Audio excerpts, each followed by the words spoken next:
भक्तजनों, माताओं, बहनों, सादर जय श्री कृष्ण। हमारे YouTube चैनल में आप सभी का बहुत बहुत स्वागत है। मैं हूं आपके साथ आचार्य धर्मेंद्र शास्त्री। आज हम आपको आंवला नवमी की दिव्य और ज्ञानमयी कथा सुनाने जा रहे हैं। तो सबसे पहले आपको और आपके पूरे परिवार को आंवला नवमी महापर्व की बहुत बहुत शुभकामनाएं और बधाइयां। भगवान लक्ष्मी नारायण का भरपूर आशीर्वाद आपके ऊपर तथा आपके पूरे परिवार पर बना रहे। आप सभी स्वस्थ रहें, व्यस्त रहें, मस्त रहें। कार्तिक माह के शुक्ल पक्ष की जो नवमी तिथि होती है उसे आंवला नवमी कहा जाता है। इसे धात्री नवमी या कुष्मांड नवमी के नाम से भी जाना जाता है। अक्षय नवमी के नाम से भी इसे जाना जाता है और इस दिन आंवला वृक्ष का विशेष रूप से पूजन अर्चन किया जाता है। धर्म ग्रंथों और पुराणों में ऐसा लिखा हुआ है कि आंवला के अंदर भगवान लक्ष्मी नारायण निवास करते हैं और जो मनुष्य आंवला नवमी के दिन आंवले वृक्ष का पूजन करता है या फिर आंवले वृक्ष की परिक्रमा करता है या आंवले वृक्ष के नीचे बैठ करके भोजन करता है, उसे अनंत और अक्षय पुण्य फल की प्राप्ति होती है तथा उसके जीवन में किसी भी चीज की कमी नहीं आती है। तो आंवला नवमी का बड़ा ही दिव्य और महासंयोग है। चूंकि कार्तिक माह वैसे ही अपने आप में एक बड़ा महीना माना जाता है और वैसे भी आंवला नवमी का जो दिन होता है वो दिवाली के ठीक 9वें दिन आता है। इस नवमी को आंवला नवमी के रूप में हम सभी मनाते हैं तथा आंवले वृक्ष का पूजन अर्चन करके आंवले के नीचे भोजन करते हैं और आंवले का पूजन करने के बाद वहां पर नीचे बाल गोपाल की स्थापना करके उनका भी पूजन किया जाता है तथा आंवले वृक्ष की सफेद रंग के जो सूत होता है उसको लेकर के परिक्रमा लगाई जाती है। इस दिन आंवला की 11 परिक्रमा लगा सकते हैं, 21 परिक्रमा लगा सकते हैं या फिर 51 या 108, जितनी आपकी श्रद्धा हो उतनी आप परिक्रमा यदि आंवला की करेंगे तो आपके जन्म जन्मांतर के पाप दोष नष्ट हो जाएंगे तथा आपके पुण्यों का उदय होगा। और आंवला नवमी की जो मनुष्य कथा पूरी भक्ति और श्रद्धा के साथ में श्रवण करता है उसके जीवन में कभी भी धन दौलत की कमी नहीं आती है। माता महालक्ष्मी भगवान नारायण के साथ में उसके घर में धन धान्य सब कुछ भर देती है और भगवान कुबेर की भी उनके घर परिवार पर कृपा दृष्टि बनी रहती है। तो अब हम आपको आंवला नवमी की दिव्य कथा सुनाने जा रहे हैं। सच्चिदानंद रूपाय विश्वोत्पत्त्यादि हेतवे तापत्रय विनाशाय श्री कृष्णाय वयं नमः। कृष्णाय वासुदेवाय हरये परमात्मने प्रणतः क्लेशनाशाय गोविंदाय नमो नमः।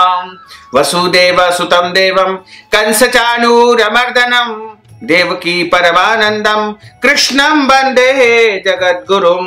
जय जय श्री राधा रमण, जय जय नवल किशोर, जय गोपी चित चोर प्रभु, जय जय माखन चोर।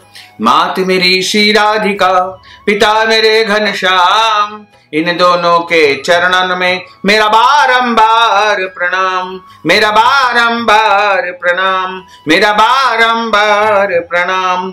मोहिनी मूरत श्याम की वो मन रही समाय, जो मेहंदी के पात में लाली रही समाय। धन यौवन एक दिन उड़ जाएंगे जैसे उड़े कपूर, मन मूर्ख तू राम भज क्यों चाटे जगधूर। बोलिए श्री वृंदावन बिहारी लाल की जय, गोपाल कृष्ण भगवान की जय, श्री द्वारकाधीश भगवान की जय। आंवला नवमी की कथा जो धर्म ग्रंथों और पुराणों में बताई है वह इस प्रकार है। एक समय की बात है, एक आंवलिया नाम का राजा था जो रोजाना 1.25 मन सोने का आंवला दान करके ही भोजन किया करता था। एक दिन उसके बेटे बहू ने सोचा कि अगर इतना आंवला रोज दान करेंगे तो हमारे घर का सारा धन सारा वैभव समाप्त हो जाएगा। बेटा अपने पिता से कहने लगा कि ऐसे तो सारा धन आप लुटवा दोगे, अब आंवला दान नहीं करना है। और राजा रानी दुख के मारे उजाड़ खेत में जाकर के बैठ गए। उन्हें वहां भूखे प्यासे बैठे हुए 7 दिन व्यतीत हो गए। राजा आंवला दान नहीं कर सका और आंवला दान किए बिना खाए ऐसा संभव ही नहीं था, क्योंकि उसने प्रतिज्ञा कर रखी थी कि जब तक मैं आंवले का दान नहीं करूंगा तब तक मैं भोजन नहीं करूंगा। और दान भी वह सोने का आंवला दान करता था। तब भगवान ने सोचा कि अगर मैं इनका सत्य नहीं रखूंगा तो दुनिया में कोई मुझको नहीं मानेगा। भगवान ने राजा से सपने में आकर के कहा कि तू उठ और देख, तेरे महल के जैसा ही राजपाट हो रहा है। आंवले के पेड़ उग रहे हैं, उठ करके आंवला दान करो और भोजन कर लो। राजा रानी ने उठ करके देखा तो पहले जैसा ही राजपाट और सोने का आंवला उसे प्राप्त हुआ और रोजाना की तरह वह लोगों को 1.25 मन सोने का आंवला दान करने लगा। उधर बेटे बहू के अन्नदाता से बैर पड़ गया। आसपास के लोग कहने लगे कि जंगल में एक आंवलिया राजा रहते हैं, उनके पास चले जाओ, वह तुम्हारा दुख दूर करेंगे। वे लोग वहां पहुंचे तो रानी ने ऊपर से देख लिया, अपने आदमी से कहा कि इनको काम पर रख लो, इनसे काम तो कम कराओ और मजदूरी इनको ज्यादा देना। एक दिन रानी ने अपनी बहू को बुला करके कहा कि मेरा सिर धो दे। बहू सिर धोने लगी तो बहू के आंख से आंसू रानी की पीठ पर गिर गया। रानी ने पूछा कि बहू तू रोने कैसे लगी है, जैसी बात है बता दे।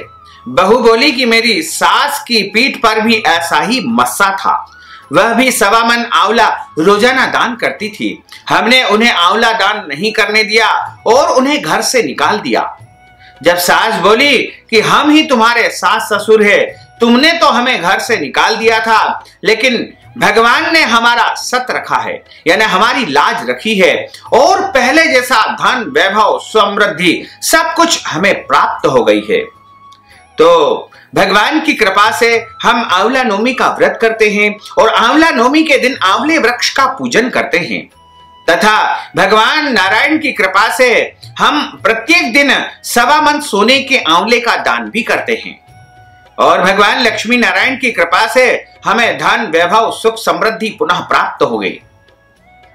हे भगवान, जैसा राजा रानी का सत रखा वैसे ही सबका रखना, कहते सुनते हुंकारा भरते का अपने सारे परिवार का रखना।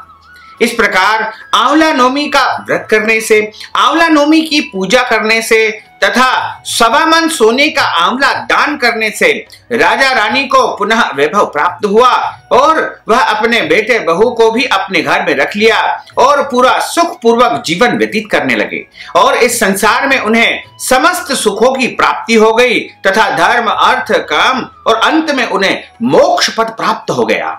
इस प्रकार आंवला नवमी के दिन आंवले वृक्ष का जो मनुष्य पूजन अर्चन करता है, आंवला नवमी की इस कथा को सुनता है, उसके जीवन में कभी भी कोई कमी नहीं आती है और उसके घर में सुख शांति समृद्धि वैभव हमेशा भरा पूरा रहता है। बोलिए लक्ष्मी नारायण भगवान की जय, श्री वृंदावन बिहारी लाल की जय। अच्युतम केशवम राम नारायणम कृष्ण दामोदरम वासुदेवम हरे, श्रीधरम माधवम गोपिका वल्लभम, श्री जानकी नायकम श्री रामचंद्रम भजे, जानकी मनोहरम सर्वलोक नायकम, श्री शंकरादि सेवितम पुण्य नाम कीर्तनम, श्री राम राम राम राम राम नाम तायकम, रामा कृष्ण वासुदेवा भक्ति मुक्तिदायकम, रामा कृष्ण वासुदेवा भक्ति मुक्तिदायकम, रामा कृष्ण वासुदेवा भक्ति मुक्तिदायकम। बोलिए श्री वृंदावन बिहारी लाल की जय, गोपाल कृष्ण भगवान की जय, श्री लक्ष्मी नारायण भगवान की जय। धर्म की जय हो, अधर्म का नाश हो, प्राणियों में सद्भावना हो, विश्व का कल्याण हो, सनातन धर्म की जय हो, गौ माता की जय हो, नगर बस्ती की जय हो, आज के आनंद की जय हो, कल के आनंद की जय हो, परसों के आनंद की जय हो, बरसों बरसों के आनंद की जय हो। ओम नमः पार्वती पते, हर हर महादेव हर। भक्तजनों, माताओं बहनों, आपने आंवला नवमी की कथा का श्रवण किया है। यदि आप कथा के निमित्त या फिर कार्तिक माह के निमित्त कोई भी दान पुण्य करना चाहते हैं तो आप हमारे पेटीएम के माध्यम से, गूगल पे के माध्यम से, फोन पे के माध्यम से या अकाउंट नंबर के माध्यम से सीधे सीधे नगद राशि हमें पहुंचा करके कार्तिक माह का संपूर्ण पुण्य फल आप प्राप्त कर सकते हैं। साथ ही आपसे अनुरोध है कि इस ज्ञानवर्धक वीडियो को अधिक से अधिक लोगों को शेयर करिएगा, लाइक करिएगा, कमेंट करिएगा और यदि अभी तक आपने सब्सक्राइब नहीं किया तो अभी और इसी समय सब्सक्राइब अवश्य कर लीजिए। आपको और आपके पूरे परिवार को सादर जय श्री कृष्ण, सादर धन्यवाद।